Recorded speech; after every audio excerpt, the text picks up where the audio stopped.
Hello students. Today's topic is automatic teller machine मतलब कि ATM. तो ATM को सारे बच्चे जानते होंगे कि ATM क्या होता है. ATM is such an automatic machine. एक ऐसी ऑटोमेटिक मशीन होती है from which money can be withdrawn. मतलब withdrawn मतलब पैसा निकाल सकते हैं और through which उसके द्वारा हम लोग it can be deposited by inserting a card. एक कार्ड को इंसर्ट करके तो लोग उसमें पैसा भी डिपॉजिट करवा सकते हैं. And by typing the personal identity number. इसमें क्या टाइप करना पड़ता है? पर्सनल आइडेंटिटी नंबर जिसको बोलते हैं pin. This machine works on 24/7 basis. मतलब कि ये जो मशीन है हमेशा दिन रात 24 आवर्स वो चलती है. It has considerably reduced the bank work. इसमें इसको क्या कंसीडर किया गया कि जो बैंक है उसका जो वर्कलोड है इस मशीन के द्वारा जो वो कम हो गया है और इसका जो यूज है डे बाय डे वो बढ़ गया है. Besides the service of money withdrawal and deposit banks, मतलब पैसा जमा करवाना और निकालना इसके अलावा provide several other services to their customer through ATM. तो अन्य जो सेवाएं बहुत सारी अन्य सेवाएं सर्विसेज जो है वो भी थ्रू ATM जो इसके द्वारा बैंक के द्वारा कस्टमर्स को दी जाती है. Different banks may provide different services through ATM. विभिन्न बैंकों के द्वारा ATM के द्वारा अलग-अलग सर्विसेज जो प्रोवाइड करवाई जाती हैं. As soon as we insert the card into the ATM, जैसे ही हम ATM कार्ड इंसर्ट करते हैं ATM मशीन में, it display a list of all services which can be provided by the particular ATM. मतलब कि किसी भी मशीन में अगर हम लोग ATM कार्ड इंसर्ट करते हैं तो उसके द्वारा जो आपको अलग-अलग सेवाएं जो है सर्विसेज की एक लिस्ट तैयार की जाती है. A sample of the ATM and its list of services provided by it is shown in the pictures given below. क्योंकि पिक्चर्स के द्वारा जो आपको ये जैसे ये मशीन है यहाँ पे आप ATM कार्ड इंसर्ट करोगे और ATM कार्ड जैसे ही इंसर्ट किया वैसे ही आप लिस्ट डिस्प्ले आ जाएगा. उसमें क्या लिखा होगा? Please select the required service. मतलब कि कोई भी में से कोई भी जो भी सर्विस आपको चाहिए तो प्लीज सिलेक्ट उसको सिलेक्ट करना पड़ेगा बाय टच. तो सर्विसेज में क्या क्या है? Fast cash, my accounts, mobile top up, bill payment, my overdraft offer, internet banking, mobile banking, advance services. ठीक है, जो भी आपको इसमें से सर्विस चाहिए होगी उसको आप टच करोगे तो वो एक सर्विस आपको अवेलेबल हो जाएगी through ATM machine. Next utility of ATM मतलब इसकी उपयोगिता क्या है, इसका यूज कहाँ पे है. नंबर 1 है आपका कैश विड्रॉ, मतलब कि जब आप कैश विड्रॉ करते हैं. The ATM is such a machine from which the user can withdraw money as and when he wants. मतलब कि जब भी आप मनी को विड्रॉ करवाना चाहते हैं तो आप उसमें से मनी को विड्रॉ करवा सकते हैं. In order to withdraw money from the ATM card, the card issued by the bank is inserted into it. अगर आप पैसा निकलवाना चाहते हैं तो जो आप बैंक के द्वारा आपको एक कार्ड ATM इशू किया गया होता है उसको आप इंसर्ट करेंगे और पर्सनल आइडेंटिटी और पिन जो है आप उसको टाइप करोगे. As soon as it is done, जैसे ये चीज होती है the desired money comes out of the machine. जो आपको मनी आप चाहते हैं, जो आपको अमाउंट आपने उसमें फिल किया होगा वो आपको अमाउंट जो वापस आपको मशीन से बाहर आ जाए. सेकेंड इसकी एबिलिटी है cash deposit. Not only the withdrawal, मतलब कि जरूरी नहीं कि आपने विड्रॉ करना है लेकिन but also the deposit of money is possible. जो मनी है उसको भी आप डिपॉजिट इसमें कर सकते हैं, वो भी संभावना इसमें है थ्रू बाय द ATM के द्वारा. As soon as the user puts money into the machine, जैसे ही यूजर जो है अब मनी मशीन में रखता है, पैसा मशीन में रखता है तो machine starts counting the notes. जो मशीन है वो नोट्स को काउंट करना शुरू कर देती है. Along with this the machine also tells how many notes are मतलब एंड हाउ मेनी फेल. मतलब कि जो आपको नोट्स जो आपने पैसा उसमें डाला है वो नकली भी हो सकता है तो आपको जो मशीन है वो बता देती है. The total amount which can be deposited is displayed on the ATM screen. और जो सारा ही अमाउंट है जो आपने डिपॉजिट करवाया है वो डिस्प्ले ATM स्क्रीन के ऊपर आपको दिख जाएगा. The following are the two method of depositing money through the ATM के द्वारा आपको दो मेथड जो है उनके द्वारा आप पैसा जो उसमें डिपॉजिट करवा सकते हैं. नंबर 1 है through the ATM card. If the card is issued by depositing money into the ATM, मतलब बोल रहे हैं कि अगर आपका कार्ड इशू हुआ है बाय डिपॉजिटिंग मनी, जब आप उसमें मनी को डिपॉजिट करवाते हैं, the customer is not required to tell the account number. Customer कोई जरूरी नहीं कि अपना अकाउंट नंबर बताए। The machine itself displays the account number related to the ATM card. Machine खुद ही उस आपके अकाउंट नंबर को शो करेगी जो एटीएम कार्ड से आपका कनेक्ट होगा। In this way, the money gets credited to that account number. तो उस अकाउंट नंबर से जो मनी जो क्रेडिट हो जाएगी। नेक्स्ट है direct method. According to this method, इस मेथड के थ्रू क्या होता है, after the cash is put into the machine, machine में जैसे ही कैश डाला जाता है, the account number has to be typed to which the amount is to be credited. तो अकाउंट नंबर जो है उस यूजर के द्वारा ही डाला जाएगा कि जहाँ पे वो अमाउंट जो क्रेडिट होना है। This method is usually used when the money is to be deposited or credited to someone else account. किसी अन्य व्यक्ति के अकाउंट में जब आप पैसा जमा करवा रहे होते हैं तब जाके आपको ये अपना अकाउंट नंबर जो है उस वहाँ पे आपको टाइप करना होता है। थर्ड इसका यूज जो है बैलेंस इंक्वायरी। आपका बैलेंस कितना है उसकी इंक्वायरी भी एटीएम के थ्रू आप जान सकते हैं। As it apparent, as soon as we insert the card into the ATM, the screen displays a list of several options. जैसे ही आप कार्ड को उस मशीन में इंसर्ट करते हैं, मशीन आपको बहुत सारी ऑप्शन जो वो डिस्प्ले करती है। That list contains one option of balance inquiry. तो जो मशीन है वो एक ऑप्शन के साथ चलती है, उसमें लिखा होता है बैलेंस इंक्वायरी, मतलब कि आपके पास कितना बैलेंस है उसको इंक्वायरी को बताती है आपको। When we press the button, the balance of our account in the bank appears. जब हमारा बैंक में हमारे बैंक अकाउंट पैसा होगा वो सारी जानकारी जो आपके स्क्रीन पे आ जाएगी। नेक्स्ट है मिनी स्टेटमेंट। एक मिनी स्टेटमेंट के रूप में भी काम करता है। By accessing the option of mini statement, the customers can obtain a written statement of a number of transactions done in the recent past. मतलब कि आपने पास्ट में पिछले टाइम में जितने भी आपने ट्रांजेक्शंस की हैं मनी से रिलेटेड, वो सारी स्टेटमेंट जो आपको उसमें दिख जाएगी, आपको प्रिंट आउट उसका मिल सकता है। तो ये एक मिनी स्टेटमेंट के रूप में भी वर्क करता है। नेक्स्ट है payment of bills. Through the ATM we can make the payment of electricity bill, water bill, telephone bills etcetera. विभिन्न तरह के जो भी हमारे बिल्स होते हैं वो भी एटीएम के द्वारा जो लोग दे सकते हैं। कौन कौन से बिल होते हैं उसमें, जैसे इलेक्ट्रिसिटी बिल हो गया, वाटर बिल हो गया, टेलीफोन बिल्स, इन सभी बिल्स का हम जो पेमेंट है वो थ्रू एटीएम बड़ी इजीली कर सकते हैं। But this is not necessary that this facility may be available at that ATM of the all the banks. लेकिन जरूरी नहीं है कि ये जो फैसिलिटी है वो सारे ही बैंक्स में उपलब्ध हो। The bills of only that company can be paid through the ATM which has a tie-up with the bank.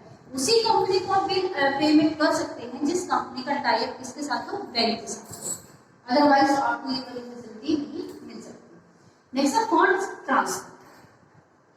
By pressing this option, the ATM user can have the money transfer from his account to somebody else account. मतलब कि इस option को अगर आप press करेंगे कि funds transfer वाले option को, तो आप अपने अकाउंट से किसी और व्यक्ति के अकाउंट को भी फंड जो है या पैसा जो है वो ट्रांसफर कर सकते हैं। This option is used by inserting the ATM card into the machine. ये ऑप्शन भी एटीएम कार्ड को उस मशीन में इंसर्ट करने के बाद जो है प्राप्त की जा सकती है। And bye typing the account number of the pay, जो पेई है उसका अकाउंट नंबर टाइप करने के बाद आपको जो फंड ट्रांसफर की फैसिलिटी है वो मिल सकती है। नेक्स्ट इसकी एबिलिटी है, इसकी उपयोगिता है mobile recharge.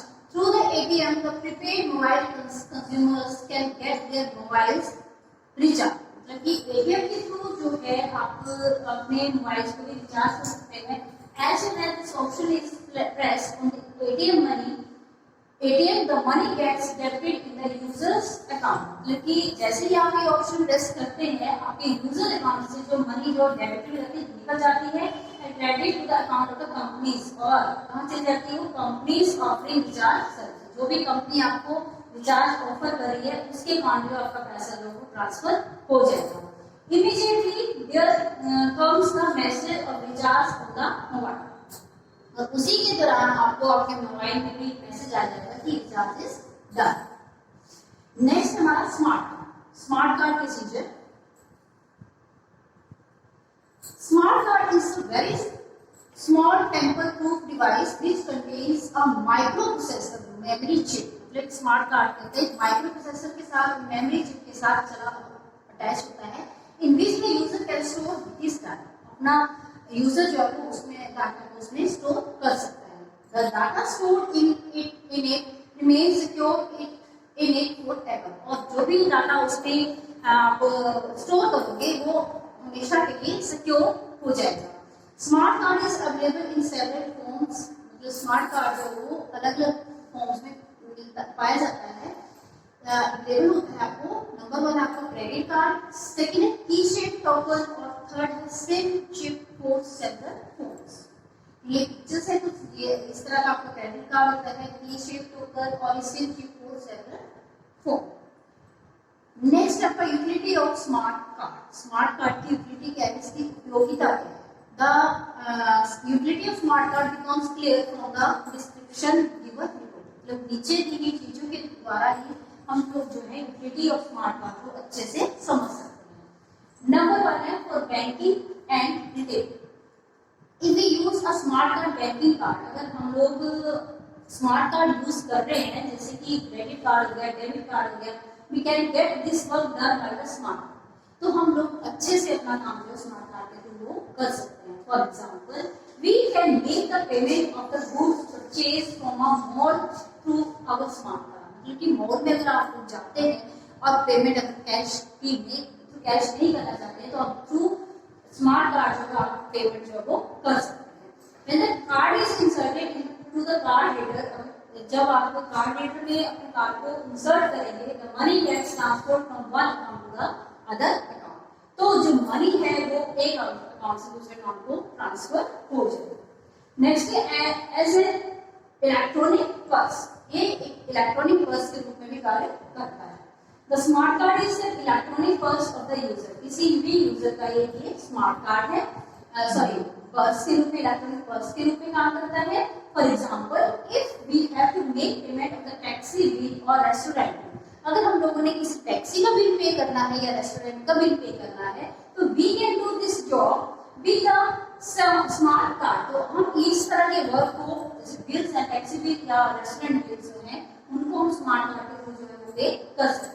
We need not keep the proper money in our purse. मतलब हम लोगों को कैश रखने की कोई जरूरत नहीं होती है. नेक्स्ट है हेल्थ केयर. हेल्थ केयर में क्या है, a patient can store full information about his health in the smart card. मतलब कि एक पेशेंट जो है अपनी सारी ही जो अपनी हेल्थ से रिलेटेड इंफॉर्मेशन है वो अपनी स्मार्ट कार्ड में रख सकता है.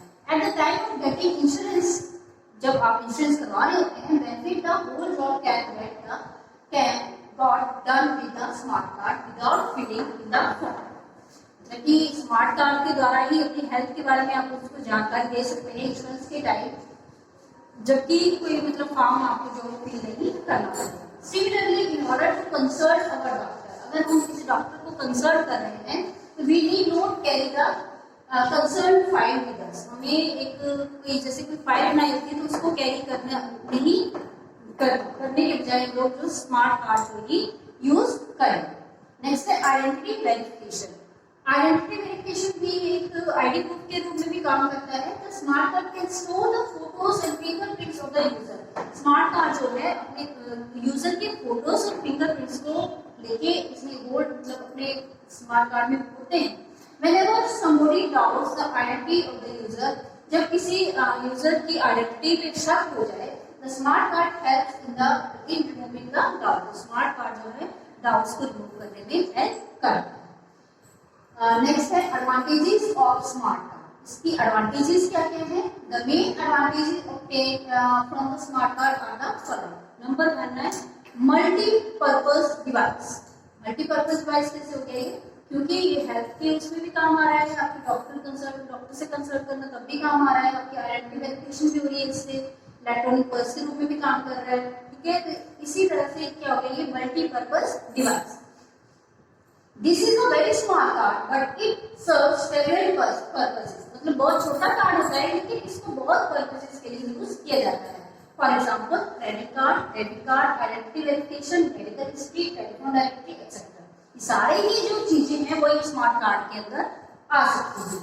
For all these purposes, there is no need for keeping and maintaining separate documents. मतलब कि कोई भी जरूरत नहीं होती है। अगर आपके पास स्मार्ट कार्ड है तो अलग से आप कोई डॉक्यूमेंटेशन करेंगे या कोई आप कोई सेपरेट डॉक्यूमेंट लेके चलेंगे, कोई इसको अलग से अपने डॉक्यूमेंट्स को रखने की जरूरत नहीं होती है। नेक्स्ट है इसका जो एडवांटेजेस है वो full security. Since the smart card is tamper proof, मतलब कि ये जब से ये प्रूफ के रूप में यूज हो रहा है तब से there is no possibility of tampering with the data stored in it. In order to use it, one needs the PIN. इसमें PIN की जरूरत पड़ती है। The fingerprints and this photo helps in keeping in safe and secure. Safe and secure रखने के लिए इसके fingerprints चलते हैं और इसके photo. If anybody tries to use it illegally, मतलब इसको कोई यूज करना भी चाहे तो card reader does not accept. Card reader जो है इसको एक्सेप्ट नहीं करेगा, क्यों? क्योंकि उसके फिंगरप्रिंट्स मैच नहीं करेंगे। rather it blocks the card। इसमें क्या होगा, कार्ड ही ब्लॉक हो जाएगा। ठीक है। नेक्स्ट है probability. The smart card can easily be carried to any place, मतलब कि इसको आसानी से कैरी किया जा सकता है। It does not occupy any space, nor does it have any weight। इसका ना वही ज्यादा स्पेस लेता है, ना ही इसका कोई ज्यादा वेट होता है। नेक्स्ट मोर स्टोरेज कैपेसिटी। इसकी स्टोरेज कैपेसिटी जो है बहुत ज्यादा है। Smart card can store a lot of data, बहुत सारा डाटा जो है स्टोर कर सकता है। It's storage capacity is generally from 8K to 128K bits. 1K जो है वो 1000 बिट्स के बराबर होता है। Easy to use, smart card जो है वो इजी टू यूज है। Smart card is such a device as can easily be used by anybody, therefore this device is not consumers friendly। consumer friendly इसको बोला गया है क्योंकि इसको कैरी भी आसानी से कर सकते हैं। ये सीक्रेट्स भी आपके कैरी करता है, आपको लीगली आईडी प्रूफ के रूप में भी काम करता है, आपकी डॉक्यूमेंटेशन भी इसमें होती है। ठीक है।